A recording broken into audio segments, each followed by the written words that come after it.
circle back with all that stuff. So,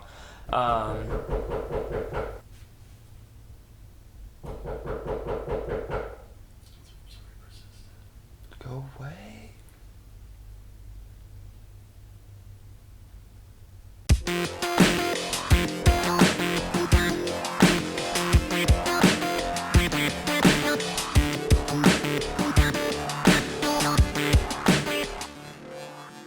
Hey everyone, welcome to episode 3 of Top 5 Admission. Joining me today is a longtime friend, first-time podcaster, Josh Lattire. Welcome to the show, Josh. Well, thank you for having me. Kind of is the first thing you've ever done with video, besides those college debts you had to pay off? Breaking my cherry. Breaking your cherry, awesome. Josh, do you want to explain what the top 5 is this week? Nolan movies. Yes. Tenet's coming out soon, so... Hopefully, as of recording today, this is its third pushback, so one of these days it'll come out. But yeah, we're doing Christopher Nolan films, so let's just go ahead and get right into it. Number 5, again, like I feel like we might know each other's number ones, and I might surprise you with what it is. One. But, I think it's kind of obvious for me. I think it's very obvious, but so. Number 5, number 4, number 3, I think is where most of the debate's going to come. But my number 5 is Dunkirk. Dunkirk, when they announced this movie, I was kind of like, oh, that one paragraph thing you read in your social studies book, like they're going to make a 2-hour movie about this? And they're like, yeah, absolutely. And honestly, I just thought it was an awesome movie. I mean, I know a lot of people were not a big fan of... messing up the timelines and quite, Nolan's fashion, but like I thought it really worked. Like when the pilot ends up crashing into the channel, and I think that's what makes it more interesting just than a typical war movie. Yeah, exactly. I think it's like going from his previous movie Memento, messing with the timeline was interesting, and bringing it to Dunkirk was an interesting concept, and it makes it, like I said, more than just a general war movie, especially with something that was like 75-page script, very short. Very short. Yeah, and that's where I think it works too. Is that like it allows for him to kind of like, in a sense, like a war, like when things happen like in a flash, like what your brain perceives as happening is kind of what it is, and then you kind of come back later to figure out what happened. So like when the pilot was crashed and Tom Hardy looked to see if he was okay, and he looked like he was waving, he's like, sweet, I can just head out. And it worked really well because, you can kind of come back and circle back with all that stuff. So, yeah, who knew Harry Styles could act? I just was like, everybody when he got casted, you're just kind of like, okay, but, I really felt like he didn't really take away from the movie or took you out. And I was like, yeah. It's like when you learn Robert Pattinson played in a Death Grip song, and you're like, very odd. And Death Grips, we'll throw a link in the description for all those who don't know who Death Grips is. But they're a very popular band. Josh has heard of them, so they're very popular. Like, I think that's what's cool about Nolan. That's something that his testament is. He puts these actors in these roles that you're kind of like, I don't think that's a good choice. Like Robert Pattinson with Tenet, I think he's gonna do a great job. But he's definitely one of those directors that you can trust and see what he does. And just kind of enjoy it. So. Number 5 for me was Batman Begins. I feel like it's kind of a watershed moment for superhero movies. Yeah, absolutely, yeah. Especially coming from where Batman was with Joel Schumacher and whatever he was trying to do with his movies. R.I.P. Joel Schumacher. But yeah, just taking superhero world and grounding it and making it as realistic as you possibly can, and dark and gritty. And no, absolutely. I think it was... I remember when Batman Begins came out, I kind of was just like, where the hell was it? Like, it really just came out of nowhere, and you went and watched it, and you're like, oh, snap. Like, it's really what gave him, like, the leverage and the ability to kind of do whatever he wants to do. And I almost my number 5, but now I know you have 2 Batmans in your list. Obviously, Dark Knight Rises. And I think it's still something superhero movies are chasing to this day, to like kind of get that origin story. Because I feel like something I like about it too is it has the newer Godzilla kind of moment where you don't see Batman for over an hour in the movie. Mm-hmm. Like, it's not something that just pops up right away. It's something you just build to.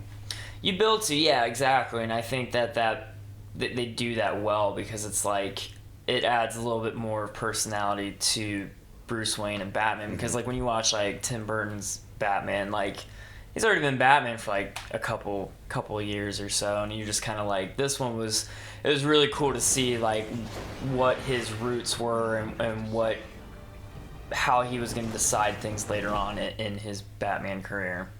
And you can't go wrong with Michael Caine. Obviously, he's in every Christopher Nolan film. Batman Begins and on? Camera guy, can we confirm that? Yeah. Yeah, Batman Begins on, so. Yeah. Yeah. He's in Dunkirk. Yeah, I just couldn't remember if it was anything before Batman Begins. Oh, yeah. Because that's what started his. Yeah. Speaking of Michael Caine, I mean, going into next film, Prestige is my number 4. And I'm actually surprised it's that low. I figured it'd be higher for you. Damn you for saying it. No, I mean, I think it'll make sense once we get through my list, but Prestige is just like, just what a fantastic film. Mm-hmm. I mean, I think it's a film that everybody kind of forgets. Like, I think it's just one of his most forgettable movies, and it's just, I think, one of his best. You have these two magicians on both sides at war with each other, and the whole movie is an illusion, and what's real, what's not. Yeah. What's Hugh Jackman say at the end? He's not knowing if I'd be the man in the box or in the Prestige. And that's the thing too, is that like Nolan likes to work, reuse actors and have them bring back, and Hugh Jackman was so good in Prestige. Like, I want to think that they worked well. Honestly, forget he's even in because he does reuse so many people that.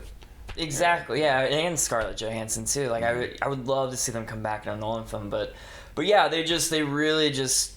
It's one of those. I honestly, I put up on one of those lists of like, if that movie's on, it's never really on TV, but if it's on TV, like, I'll catch myself watching all the way through. David Bowie as Tesla is fantastic. You got Andy Serkis as well. It's as much as Reddit loves Christopher Nolan, they really don't talk about Prestige a lot. No. I definitely think it deserves a little bit more love. Highly underrated, and the ending, fantastic. I mean, yeah. Highly underrated movie. Highly underrated. I'm probably going to watch it after we film this. Definitely going to watch it. When I was making this list and I was putting it on there, I was like, I really want to go back and watch Prestige. Yep. Number 4 for me is Inception. Really? Yeah. That low? I mean, there are 3 other ones that are... Okay. All right. What about Inception? For like heist movies or some heist crime movies, those are some of my favorite. Like, yeah. Heat, Rafifi, that stuff is just fantastic. So him going into that realm and doing a concept super interesting and strange, with the whole dream into a dream into a dream. It's like a supernatural crime. Yeah, or sci-fi crime. Yeah, you can't even categorize it. Yeah. That's the thing that's cool about that. Starting with Hans Zimmer's score. I love it. I talked to a friend one day, and he's like, yeah, I've never seen Inception before. He's like, but I use the song from it in videos all the time. I'm like, oh, that's cool, I guess. I'm like, you'll love the film just as much as you love the song, but nah, but we'll hold off on the Inception talk since obviously it's gonna be in my list as well. But go ahead and jump into my number 3, which is probably gonna surprise you. I think it's gonna throw you off, but Interstellar. For Interstellar being low, I love that movie. I think Matthew McConaughey, just coming off of season 1 of True Detective, going into Interstellar and all that stuff, like, he just really had a great year of playing roles that. Wasn't this also the time of Dallas Buyers Club? Yeah, he was on a real good stride right there. Yeah, it was. It went from like did you ever see a movie called Mud with him? I've had family members work it to me. I haven't seen it yet, but that's what Nolan saw that, and he was like, "Hey, let's." I do remember hearing that. Yeah. And so he brought him in, and I remember, and again, that's another Nolan where you're like, Matthew McConaughey, like, you're gonna bring him, like, everybody's been parodying him, like, okay, and then he just awesome performance. I mean, we've argued about it several times. I think it's a fantastic. It has fantastic set pieces, like the docking scene. Phenomenal.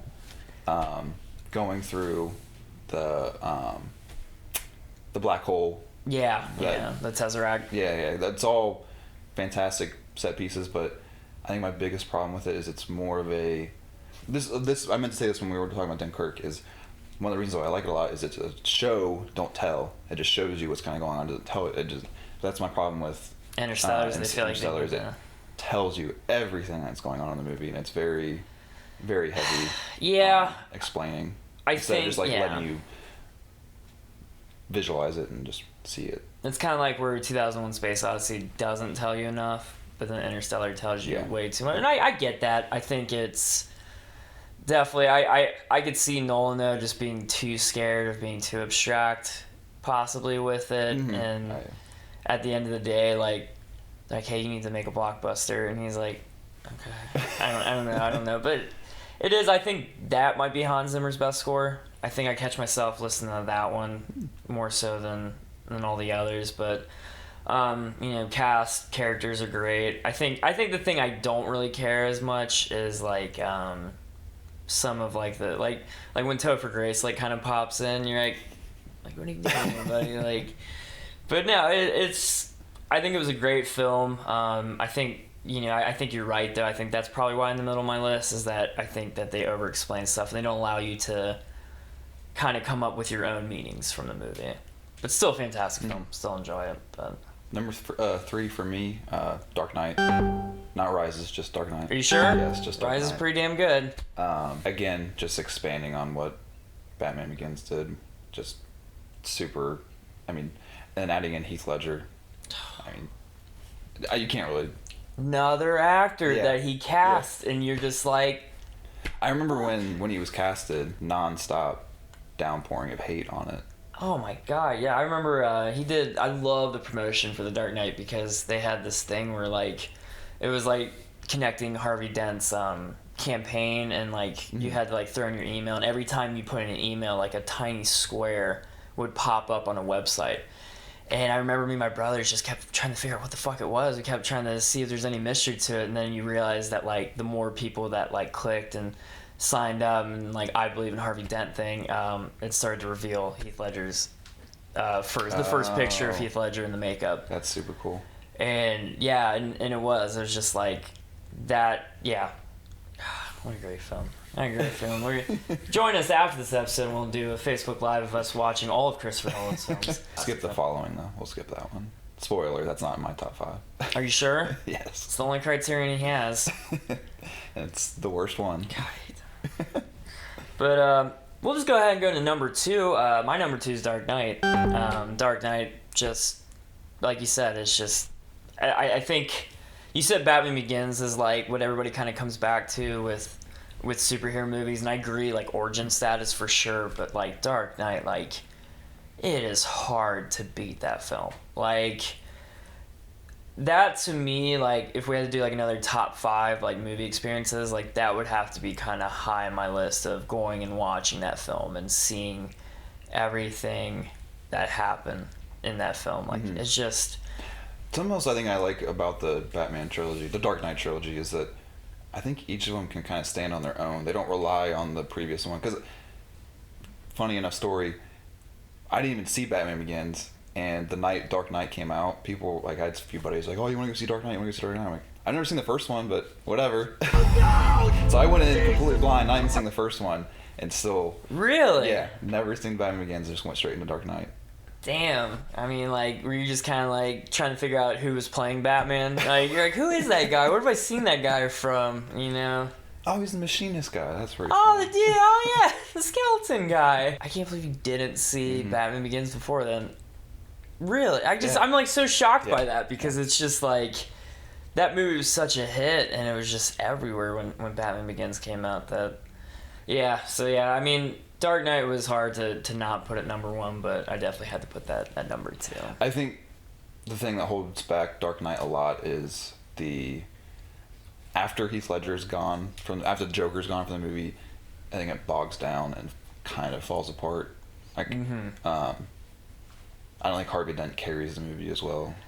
He doesn't, and I always argued with people is that I thought it would have been cool if the movie kind of ended with Two-Face being unleashed. And jumping in for that would be the third. Yeah, and so the third, so like Two-Face is at large, Joker's out there. You introduce, maybe like a Riddler or something like that, but yeah, it does when he kills Falcone in the car with the limo or whatever. That's when I'm kind of like, all right, let's hurry up. But that last shot though, with Gary Oldman's monologue and just him zooming by in the bat pod, just yeah. Number 2 for me, which is going to probably surprise you, The Prestige. I mean, you already said it was gonna be on your list, but I'm shocked. I know I said it was gonna be on my list, but going into it, I don't think I would have either. I think honestly, Prestige. Yeah. What about Prestige? Was it that did it for you? That my number 1 for nostalgia purposes and like super personal reasons is why it's on my number 1, but I think number 2 is his best movie. Yeah. I think he took everything he learned up to that point and just the storytelling techniques, the performances, everything. That movie's it's fantastic. It is. I think he really nails the aesthetic of that time where it's just kind of like, I don't know, you feel like you need to dust your room off after you watch that movie because you can just like, it feels so rustic and so like, he really does a great job at taking you back during the current wars and such and throwing magicians in and all that stuff. It's just a fantastic. I think Prestige and Dunkirk are 2 points in his filmography where he took what he learned from his previous movies and perfected it.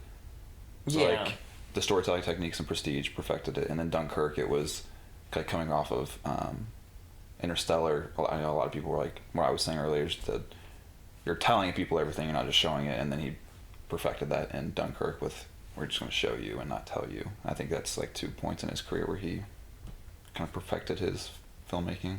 So do you think, sidebar, do you think Tenet is just going to be the most confusing thing ever? Like, do you think it's just going to be like an abstract work of art where he just flashes images and nothing makes sense? Maybe. I don't think Nolan will go. I think Nolan is kind of on the edge of doing big blockbusters, but also trying to make you think a little bit. Yeah. He kind of teeters both like one way or another. But maybe he'll go full abstract. I mean, I like to think... If we get a David Lynch Nolan, I mean, I'm down with it.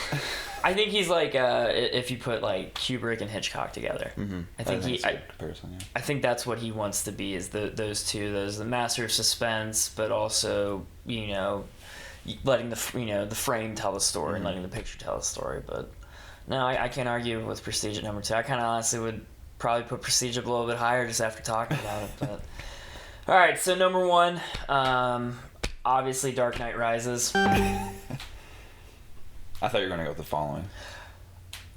Close second. And that was an honorable mention. Now, my number 1 is Inception. I think that movie, he proves, like you were saying, how like Dunkirk and Prestige is kind of what he learns, and what he does best. But I think Inception has so many feats behind it that like he was able to bring this crazy story that is abstract, that is like it's going to require a couple viewings to watch, and he's able to handle an ensemble cast and give each person enough time to where you feel like they weren't wasted or you wanted more of them.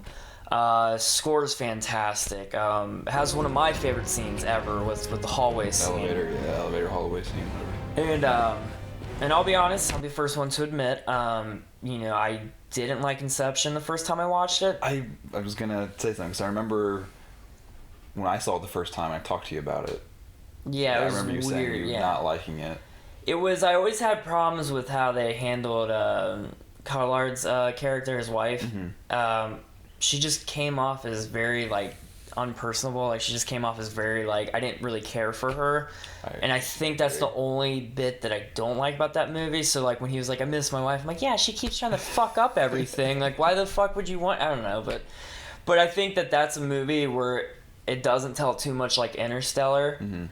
and that it at the end, like obviously like you can pick apart, like you can come up with your own theories mm-hmm. and own feelings, but yeah, no, that's I mean again with the mix of practical effects, the score, hallway scene, Tom Hardy, JGL. Even sometimes when like I don't feel like going to work, I'll throw the Mombasa song on, I'm like, cool, and this just like gets me jacked up. I'm like, sweet, hyped, yeah. It gets you hyped. They're like, all right, let's go invoice some people, or let's get you some marketing materials. But so yeah, no, I think number one, Inception, definitely a movie I always come back to, and definitely my favorite from the Nolan.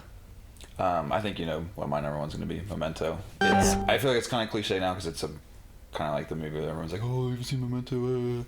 But it was the movie that got me into like, holy shit, this is what filmmaking can do. You can do this crazy storyline, and just it's a movie you can watch a million times. And like I remember when he pulls up in a car and the window's broken. And I go, how's the window broken? And you get that later in the movie. There's just so many points in that where you see some part of the movie where. Yeah, and it's. I remember talking about it in college with a film class, but it was one of those movies that like you're gonna get something every time you watch it. You know, it's not a story that if they had told it linearly, like it was going to. It wouldn't do the same. Yeah, it wouldn't be. Yeah. But it helps because it really helps with like Guy Pearce's condition, and you definitely feel for. I think you're right with like, it is a good way of introducing people to abstract storytelling. Mm-hmm. You know how a story can be told, that it doesn't need to be a linear, telling. I like Memento. I don't know what it is. I know you don't like Carrie-Anne Moss. Yeah. I'll pay you. What do you think I am? I'm not going to kill someone for money. What kind of mean in that movie? But I think it's just a fantastic character study. Like you're in that character's mind. Yeah, I think it's the ending for that movie that like when he kills, because I love Joe Pantoliano. Mm-hmm. Like I think he's such a great actor, and so when he kills him, you're just kind of like, damn it, man! Like that was your friend. Why'd you do that? Like kind of thing. So, but yeah, it's a fantastic film. I definitely, again, like after this, I like want to watch all of Nolan's films now. But I think Memento. No, I can't argue with your list. I really can't. Yeah, now that we're so far removed from it, and Nolan's done so much other stuff, like I said, I think he has done better movies. Mm-hmm. He's perfected his technique, but for me, Memento will always be my favorite Nolan movie just because of what it means for me. No, absolutely. No.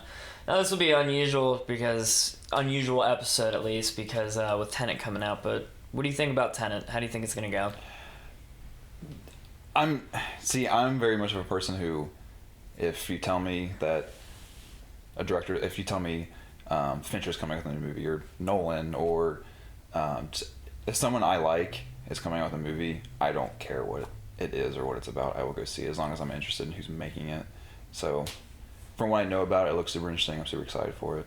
Yeah, no, absolutely. I think if it ever comes out, hopefully, we're holding off on this episode to post until that movie comes out. But yeah, I think it's gonna be good. I think you can get a little bit more perspective because you've watched the trailers and kind of know more about it than I do. What I can say from it is it's definitely Christopher Nolan's plea to make a James Bond film. I think he's waited so long in his career, and I think he's proven that he could, but that he still hasn't gotten the opportunity to do it. So I think he was just kind of like, you know what, fuck it, I'll do my own. I'll make this awesome story, whatever. We'll roll with it. Mm-hmm. And I think it's definitely going to have an awesome spy feeling, but also with all the elements that we love from all of other Christopher Nolan's films. So cool. Well, hopefully by the time this episode comes out, Tenet's out. But we'll probably hit the second wave of Corona and it'll get delayed again. Or they'll just finally realize that they should just release it home video. If I have to die to go see Tenet, I probably will risk that. But Josh, thank you so much for being a part of this, for coming on. Definitely have you here in the near future. Guys, thank you so much for watching. Please hit that subscribe button and make sure to give us a like. You can also find us on Instagram at From Art to Film. We also have other Top 5 Admission episodes, so definitely check those out on Sidebar. But thank you for joining us, and we'll see you next time.